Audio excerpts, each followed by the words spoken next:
Welcome to the Rick Helps Real Estate Show. The water woes continued. I came out with this video yesterday and something happened to the software where the screen shares that I put out there didn't show up. So I was just rambling along. I uploaded the video and all you were seeing was a blank page.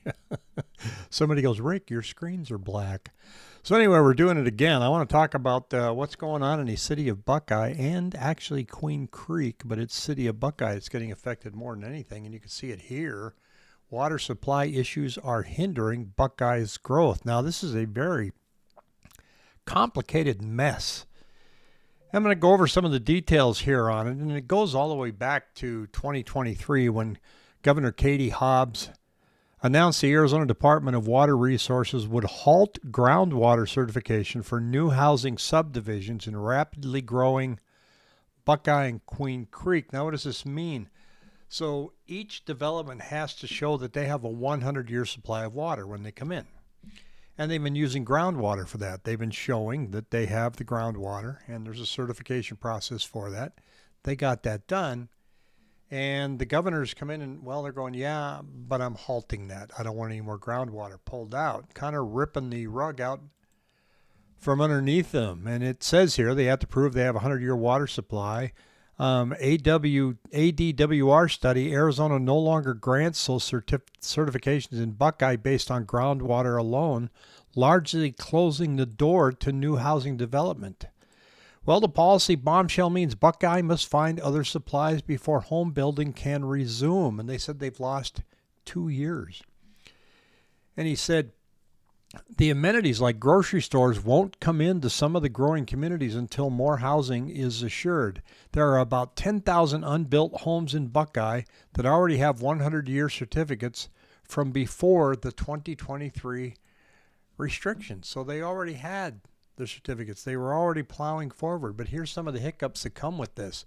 One of the things is, the grocery stores, the Walmarts, the Targets, the Jiffy Lubes of the world, they're not coming in until the people show up. So they're not about to put any amenities in there first.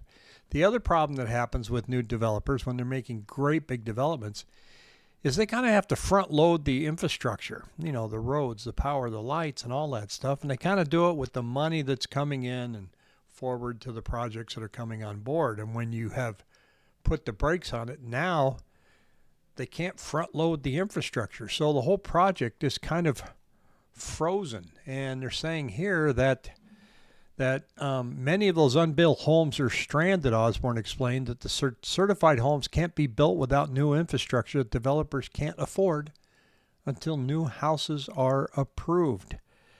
So Buckeye has several isolated water systems, so what works for one may not necessarily work for others. And they're saying that, that they're looking at getting more water from the Salt River project. They want to expand the Bartlett Dam. Well, that's not going to happen anytime soon. And there's long been talk of a desalinization plant. Now, we've talked about desalinization before with experts on this channel, and that's an expensive and long, drawn-out endeavor that's probably just going to hike your water bill beyond reach. And where do we put it? They want to put it down in Puerto Penasco, Rocky Point. Well, that's probably not going to fly environmentally because the brine gets washed back out into where they get shrimp and fish. And, you can't kill the fish. Go, oh, that didn't work, and then coil back. It may not kill the fish, but they don't know. So one of these solutions is, well, let's take the brine instead of putting it back out in the ocean. Let's ship it out to the desert. All of that costs money. Then you got to get the water from there to here. It's not going to be cheap. So we might get desalination at some point, but it's going to be expensive. So right now the GOP lawmakers are again running an ag to urban legislation that would allow groundwater from retired farmland to be used as an assured supply for new housing, which uses less water. Hobbs vetoed a similar bill last year. So it's going to be a little bit of a knockdown drag out as we're looking out there and seeing what's going to happen. And it's to be expected. We did have a really wet year last year. We're not quite producing that this year. It's been pretty dry. And so our reservoirs were overflowing last year. This year, not so much. We're going to be okay in the short term, but they're just looking ahead. Colorado River has not filled up. So water is a problem when it comes to expansion, and especially in that area, because look at the Taiwan chip plant there. They just said they're going to invest another 100 billion to 165 billion up there. They got one campus they got now, going to put in 3 to 4 more, and that's a lot of jobs. And where are those people going to want to live? Well, a lot of them are purchasing out in Buckeye. Surprise. And that whole area out on the west end. So this could be a problem. The people are coming. Now, that's not going to happen real quick either. Perhaps this will be resolved before that happens, because you can say you're going to build 3 more plants. Well, first thing that's going to happen, you're going to have all these construction jobs that are out there. But then it takes 1 to 2 years. Now, Apple is expanding aggressively in Mesa in their plant. They're spending, I think, also $100 billion, $500 billion in the United States to bring their operations from China back here. And they use the chips that are produced by the Taiwan chip plant. So there's a lot going on. We even had an announcement that major hospital, gosh, why am I having a brain fart here on this? Mayo Clinic up 101. They're going to expand 6,000 jobs. All of this is going to happen in a couple of years. You know, right now it's on the drawing table. You can see here the home ownership rates by state. Where are we? 67.7%. Our next door neighbor is in expensive California, 55.9%. And isn't it interesting that Hawaii is, where was their number here? Hawaii, it says, gosh, it was just there. I read it just a moment ago.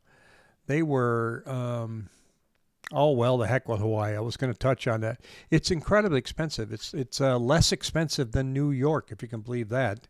New York, 54.1%. Washington, 67.3%. So I'd say we're about average as far as home ownership goes. And if we look at our local numbers now here, our mortgage rates right now are about 6.72% on a survey for a national average. They're kind of stuck there.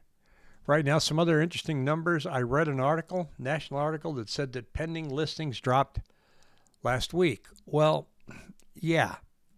Look, they dropped last week last year, the year before that, the year before that, the year before that. It's called a holiday, folks. So when I read these headlines on these national articles, it makes me shake my head.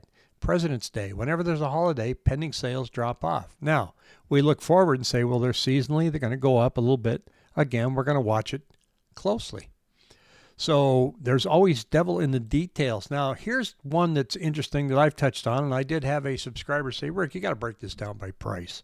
And I agree, but sometimes, I just head and take a look at things at the big picture. But if I can break things down by price for you, I'll try to do that. Now, I did have somebody comment this morning, by the way, that said that I talk too slow. So there, that there's a little button on YouTube. You can actually increase the speed. So if you want to increase the speed of me up to chipmunk on cocaine, you can do that. Here we are for average list price per square foot on all listings. But notice this. It's dropping $367 to square foot versus last year at $390. But watch this. Watch this. I'm going to operate on the advice that I got from one of our subscribers. I'm going to pull out the high end here. So I'm going to pull out anything over 1 million. Boom, boom, boom. Click all these little toggles off here. See what it brings us to. I got a couple more to go. Over 7 million, over 10 million. And watch this. We're right at last year. Although the listing price is finally starting to come down, not much. So the list prices are kind of hanging into last year. Last year they were about $258 a square foot. Now they're $257. Ooh, we went down $1, maybe 75 cents. That has to continue to come down to match what I've seen as the average sales price.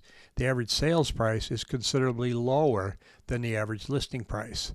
The average listing price and the average sales price is much higher than the past 3 years. So if you're listing well above that, you're going to have a hard time selling your home. If you're listing below that, or if you're listing just to match what the sales prices are, the majority of you are in a very positive equity position. Your house will sell because your competition are sellers that are listing above that price, and they're sitting there going, gee, nobody's buying my home.